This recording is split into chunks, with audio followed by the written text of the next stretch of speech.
এই যে সকালে খেতে বসে গেছি। এখানে দেখো আছে খাসির চর্বি দিয়ে ঘুগনি ছিল, আর এখানে রুটি, শসা আর পেঁয়াজ আছে।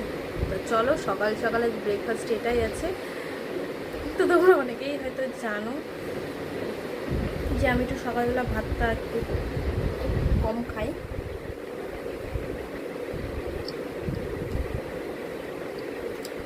দাও টেস্ট হয়ে যাও। যখন কিন্তু মা রান্না করতে থাকবে,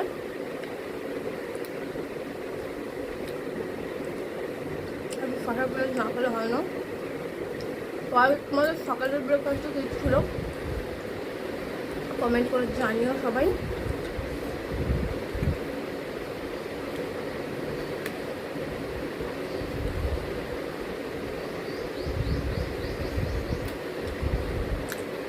ওয়াও,